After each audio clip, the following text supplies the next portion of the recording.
Good afternoon and welcome to this version of Staff Talk. We've been away for a couple of weeks. People have been on vacation and just kind of schedule's been crazy, so we're glad to be back with you today. We're picking up in the chapter we're working on today, or we've been reading together. And I would remind you that what we do is, as a staff, we read a chapter in this book called Making Sense of the Bible by Adam Hamilton, and we just discuss it together. And so you get to kind of hear our discussion and our insight. Again, we're not trying to ever give the answers, other than just letting you hear our discussion together and kind of what we think and what's going. Yeah. And so this week's chapter is called "Can We Trust the Accounts of the Biblical or the Gospel Accounts of Jesus?" Now, why would there be a chapter with something like that?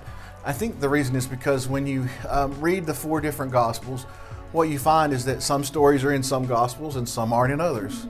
Some things happen in one order in one set of Gospels and in another order in another set of Gospels. And so what happens is that when you're trying to make something historically factual or run it down event by event, time by time, it can be problematic for some people to say that, well, these Gospels don't really match up. And so are they reliable? How can we trust that the stuff that says about Jesus is true? Yeah. And so what are some of the things that you kind of took away from this week's reading? Well, just talking about the Gospels in general, like when someone who's never read the Bible before, and someone was like, well, where should I start? And somebody might say, oh, just start in the Gospels. Well, that's great, and you get the accounts of Jesus, but after you start with Matthew, and then you get to Mark, and you're like, well, this is almost the same story. Similar, and so like that's a little bit confusing, because they are telling the accounts of Jesus, but they're telling them from four different perspectives. So, and I think that's where you find that the differences come in, because as Adam says in the book, he says they weren't trying to write history here. They weren't trying to write. They're not historians. They weren't trying to write a biography. They were trying to write a gospel. In other words, they were telling a story based on the events of Jesus' life. And I like to think of it like this: if four or five people, or even two or three different people see a particular thing, my favorite one is like a car accident. Say an 18-year-old boy sees a car accident and nobody's hurt, but it's a big, makes a loud crash and all this noise. And then a father who has kids that are driving age sees this accident, and a mother sees this accident. When they tell the story over, they tell it with something in mind. Now, what is a teenager boy? He's saying, I can imagine he's like, they were coming 100 miles an hour, and it was like crunch and crowd, all this stuff. And then, the dad's like, now, see, this is what happens when you don't pay attention, and you can hurt. See how bad this, luckily nobody was hurt. And then the mother tells it from a particularly loving and caring standpoint. And so when you do that, even though you're telling the same story, when you're telling it with purpose in mind, that brings different things to the forefront. Yeah. So, for instance, like John, he was the writer of the Gospel it was not meant to be synoptic. It was not meant to tell word for, the order of things. John was trying to prove the divinity of Jesus, the majesty of Jesus, and so he brought forth a lot more of the miracles and things like that. They stick out in the stories that he has. What else so if you're just an everyday reader of the Bible, what might bother you about the Gospels, or why might you question whether they're reliable or not?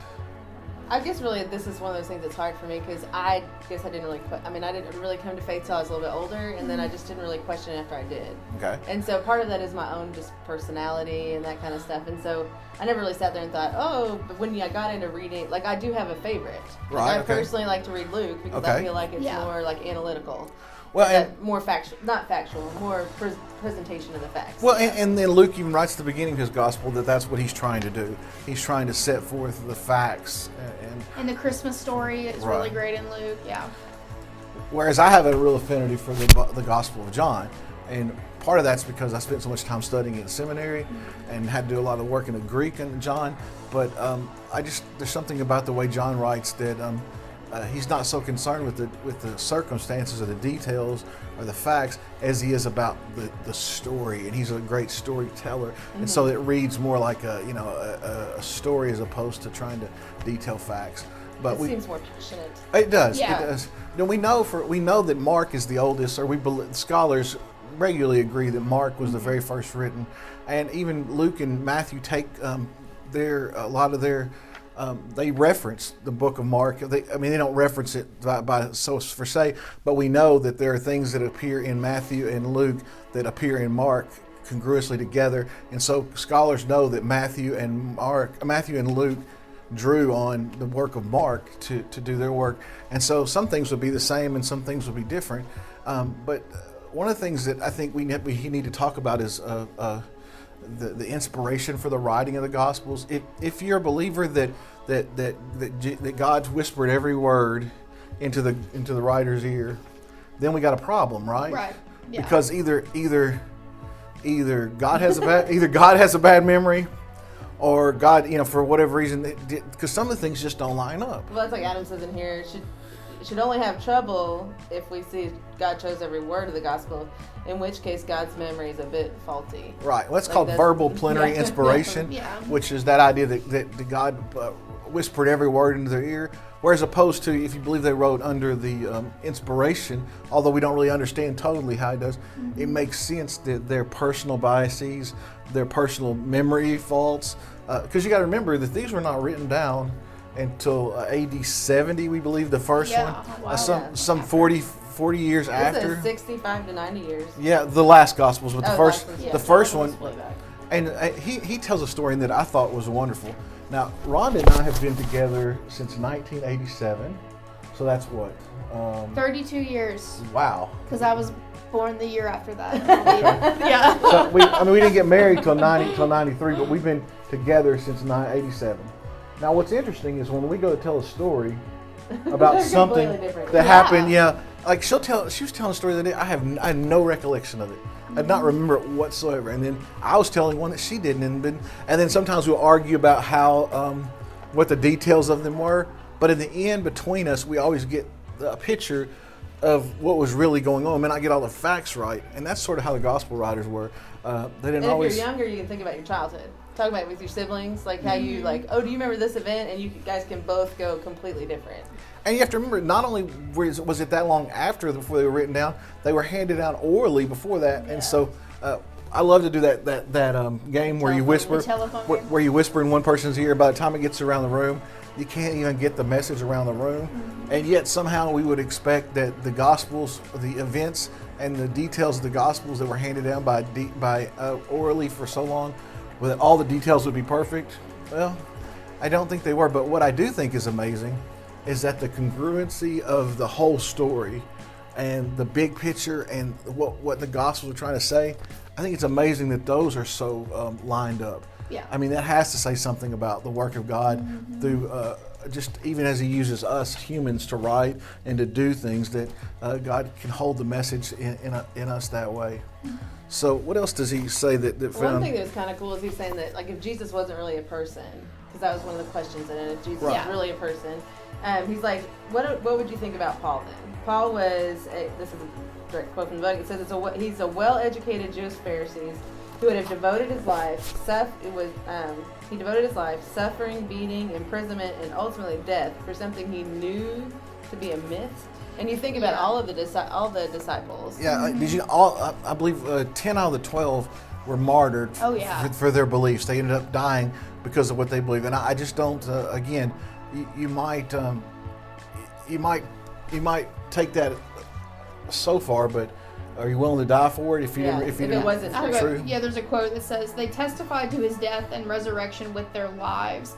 I would find it hard to die for something I knew to be a falsehood." Right. And so the other question that I got when I was a youth minister, kids would go, "Well, why do we need 4 Gospels? Why not just one?" Well, I think we kind of answer that in some ways, is that each one of the persons who wrote the gospel, and you got to remember, when we say a person, it's the tradition of the person. Matthew, Mark, Luke, and John. Some of them were passed away before the gospel was even written down. That was written in their name. A school of people around them that they had taught, put together a lot of times what the writings, and they called it the book of Matthew or whatever the case may be. But each one of them interacted with Jesus and the world in a different way, and they each had a different part of the story to tell. And I think what it reminds me of is that as Christians, we all too have a part of the gospel to tell. Mm-hmm. We are all different denominations, different people within those denominations. We are all witness to the gospel in some way, and so as we begin to tell it to other people, We don't always tell it the same way. We don't always get our facts straight, but we're all trying to do something, and we're each given, a calling. Like for instance, Virginia's called to talk to kids, and to youth. You tell the story one way to youth. You tell it a different way to children. Right. Yeah. Some of it's edited. Right, and then I tell it a different way Yeah. to adults as we all minister and we all try to share the story or what it is that God's calling us to do.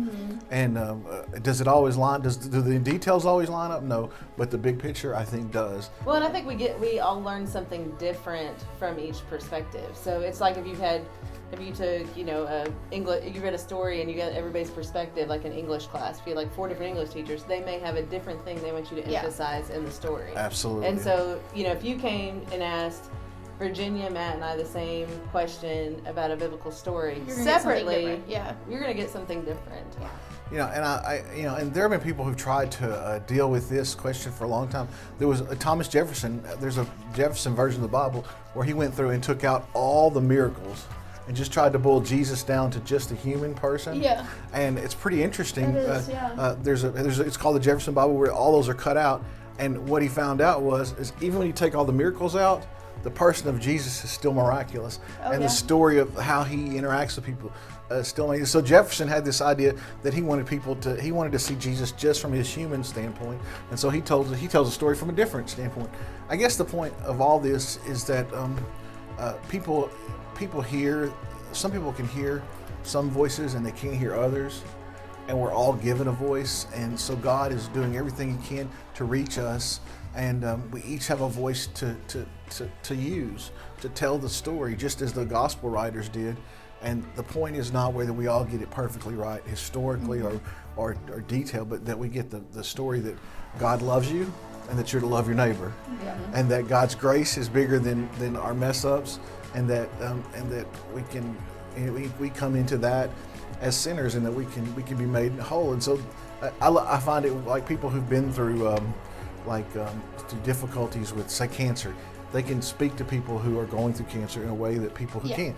And so there's this wonderfulness of being able to tell a story from our perspective.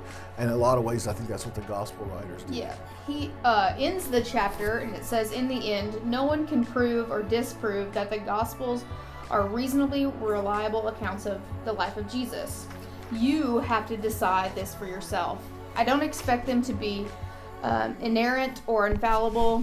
I don't expect them to be completely consistent in every detail. In fact, I value their differences. But I do trust that these first century documents, the Gospels and the letters of the New Testament, provide a reliable account both of the life and ministry of Jesus, and how his life affected the lives of first century followers. It is by believing this and following him that I've found in the words of John, life in his name. So I'd encourage you this week just to maybe I tell you what you can do online. I have a copy of it, but you can look it up online. It's called the Parallel Bible, and you can look at different.